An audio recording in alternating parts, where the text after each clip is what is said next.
Assalamualaikum warahmatullahi wabarakatuh. Hai teman-teman, perkenalkan saya Herawati Lamada dengan NIM 151421026. Saya mahasiswa jurusan Pendidikan Guru Sekolah Dasar. Saya semester 3. Baik, pada kesempatan kali ini saya membuat video pembelajaran untuk memenuhi tugas mata kuliah konsep dasar PKN di SD. Dengan dosen pengampu, Ibu Reska Putri Ismail MPD. Baiklah, pada video pembelajaran kali ini saya akan menjelaskan sedikit mengenai keragaman sosial budaya dan tantangan keragaman sosial budaya di Indonesia. Untuk lebih lanjutnya, yuk kita simak videonya. Nah, tahukah kamu, bangsa Indonesia merupakan kepulauan yang penuh dengan keberagaman budaya, ras, etnis, agama, bahasa, daerah, dan suku bangsa. Suku bangsa itu apa sih?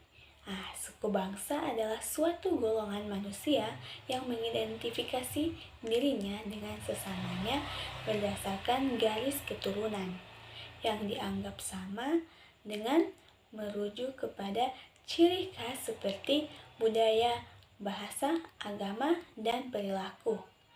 Lalu, di negara kita ada berapa sih suku bangsa? Di Indonesia, banyak suku bangsa. Ayo simak penjelasan saya berikut ini. Persebaran suku bangsa di Indonesia dari Sabang sampai Merauke berjumlah lebih dari 1.300 suku bangsa. Selain beragam, jumlah kisaran populasi setiap suku bangsa juga bervariasi. Kelompok suku bangsa di Indonesia tersebar di Provinsi Sumatera, Jawa, Bali, Nusa Tenggara Barat, Nusa Tenggara Timur, Papua, Maluku, Sulawesi, dan Kalimantan. Sedangkan jumlah kelompok suku bangsa terbesar di Indonesia ada di Pulau Jawa. Provinsi Sumatera banyak didiami oleh suku Aceh, suku Batak, suku Melayu, dan suku Rejang. Pada Pulau Jawa merupakan pulau terpadat di Indonesia. Lebih dari 60% populasi penduduk Indonesia ada di Pulau Jawa. Suku-suku yang mendiami Pulau Jawa ada suku Jawa, suku Sunda, suku Betawi, dan suku Madura. Selanjutnya ada Pulau Bali yang mendiami Pulau Bali adalah suku Bali. Untuk Nusa Tenggara Barat ada suku Bayan, suku Dompu, suku Bima, suku Sasak, dan suku Sumbawa. Lalu di Nusa Tenggara Timur ada suku Ende, suku Tetun, suku Rote, dan suku Manggarai. Selanjutnya, Provinsi Papua adalah pulau yang terletak di bagian paling timur di Indonesia. Dahulunya Papua disebut sebagai Irian Barat atau Irian Jaya. Di sana terdapat banyak sekali suku. Contohnya ada suku Huli, suku Asmat, dan suku Amangme. Selanjutnya, Provinsi Maluku. Menurut catatan sejarah, merupakan tanah surga dengan hasil alam berupa cengkeh, emas, dan mutiara. Adapun suku yang mendiami Provinsi Maluku ini ada suku Wayoli, suku Manipa, suku Manggolo, dan juga suku Weda. Provinsi Sulawesi merupakan pulau terbesar keempat di Indonesia setelah Papua, Kalimantan, dan Sumatera. Adapun suku yang mendiami provinsi ini ada suku Bugis, suku Makassar, suku Toraja, dan suku Mandar. Nah, yang terakhir ada Pulau Kalimantan yang dijuluki Pulau Seribu Sungai karena didiami banyak sungai di pulau ini. Adapun suku yang mendiami pulau ini ada suku Dayak, suku Banjar, suku Kutai. Nah, selain ini memiliki suku yang beragam. Setiap di daerah di Indonesia memiliki ciri khas rumah adat dan pakaian yang beragam. Juga seperti di salah satu provinsi Sumatera, yaitu Provinsi Sumatera Barat. Terdapat rumah adat yang dinamakan Gadang dan juga memiliki pakaian adat yang dinamakan pakaian adat Batu Sangkar. Lalu dari Provinsi Jawa Timur yang terletak di Pulau Jawa juga memiliki ciri khas rumah adat, yaitu rumah adat joglo. Sedangkan untuk pakaian adatnya itu Provinsi Jawa Timur yaitu pakaian adat yang dinamakan pesaan. Nah, untuk Pulau Bali memiliki gapura candi sebagai rumah adat mereka dan memiliki payas agung sebagai pakaian adat mereka. Sedangkan Provinsi Nusa Tenggara Barat memiliki ciri khas rumah adat yang disebut rumah adat Lokasamana. Nah, untuk pakaian adat mereka itu mereka menggunakan pakaian adat tradisional Lombok. Provinsi Nusa Tenggara Timur juga memiliki ciri khas rumah adat mereka, yaitu rumah adat Sausalaki dan tenun ikat sebagai pakaian adat mereka. Kemudian Papua juga memiliki rumah adat yang dinamakan Honai dan Ewer sebagai pakaian adat mereka. Selanjutnya Maluku memiliki rumah adat Baileo dan Chile sebagai pakaian adat mereka.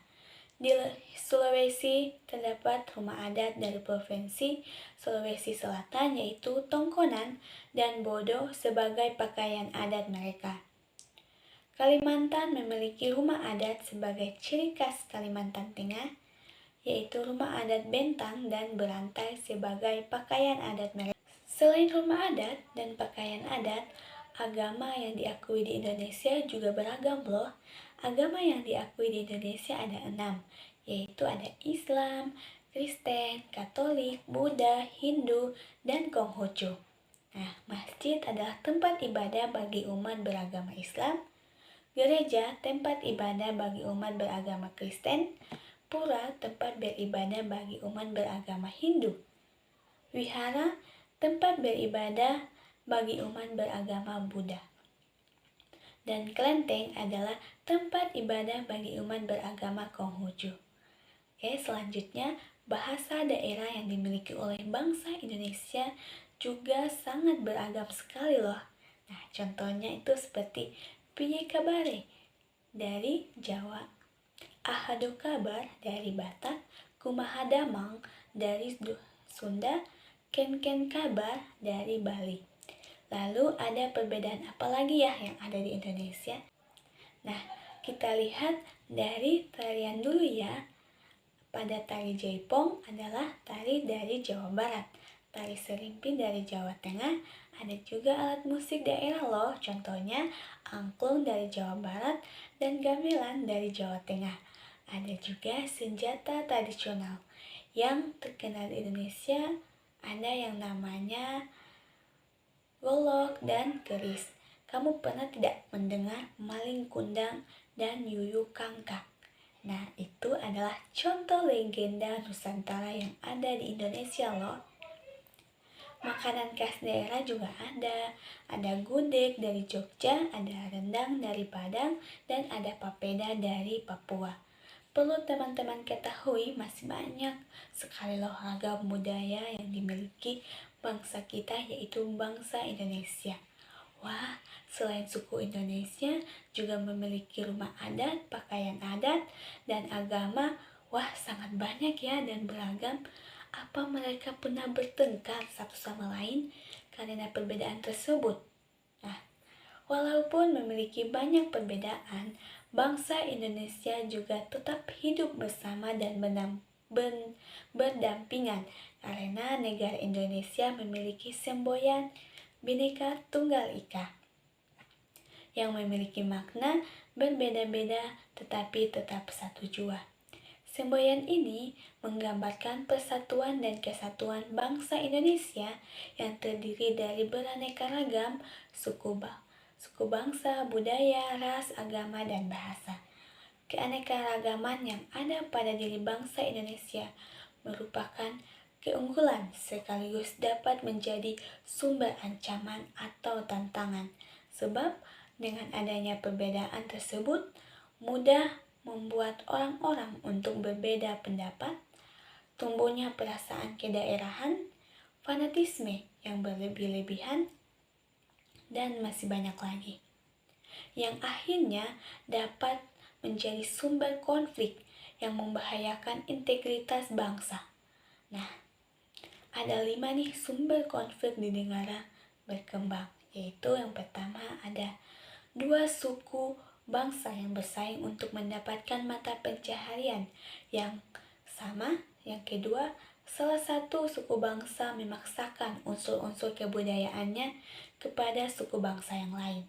Ketiga, salah satu suku bangsa memaksakan konsep agamanya kepada suku lain yang berbeda agama. Keempat, salah satu suku bangsa berusaha mendominasi suku bangsa lain secara politis. Kelima, potensi konflik terpendam ada dalam hubungan antar suku bangsa yang bermusuhan secara adat. Nah, beberapa kasus di tanah air masih segan dalam ingatan kita, yaitu membuktikan bahwa Indonesia sangat rawan dengan konflik internal yang dapat mengancam integritas atau persatuan dan kesatuan bangsa. Nah, sebagai contoh itu ada konflik agama di Poso, Ambon, ada juga konflik antar suku di Sampit atau Kalimantan, ada juga kasus aliran Ahmadiyah, kasus gerakan separatisme, gerakan Aceh Merdeka, gerakan Papua Merdeka, dan masih banyak lagi. Dengan demikian, jelaslah bahwa kebinekaan dapat menjadi tantangan atau ancaman manakala kebinekaan tersebut tidak dipahami dengan baik. Dengan adanya perbedaan, mudah membuat orang-orang berbeda pendapat, berbeda pandangan, yang melahirkan sikap-sikap kedaerahan dan tindak kekerasan yang akhirnya menjadi konflik yang dapat mengancam persatuan dan kesatuan bangsa Indonesia. Seharusnya dengan adanya kebudayaan nasional yang dimiliki bangsa, kita harus patut mensyukuri karena ini merupakan identitas bangsa dan kekayaan bangsa Indonesia yang menjadi ciri khas bangsa. Nah, bangsa Indonesia harus bisa yakin bahwa menghargai perbedaan merupakan warisan nenek moyang yang harus tetap kita lestarikan dan kita jaga dalam kehidupan sehari-hari. Lalu, bagaimana sih caranya menjaga kerukunan antar suku? Oleh karena itu, kita sebagai warga negara yang baik harus selalu menjaga kerukunan antar suku dengan cara tidak boleh saling menghina, saling menghormati, tidak sombong terhadap budaya lain, dan tidak saling mengejek budaya lain. Baiklah, video pembelajaran kali ini sudah selesai ya. Semoga yang telah saya sampaikan tadi bisa bermanfaat ya. Sampai jumpa. Wassalamualaikum warahmatullahi wabarakatuh.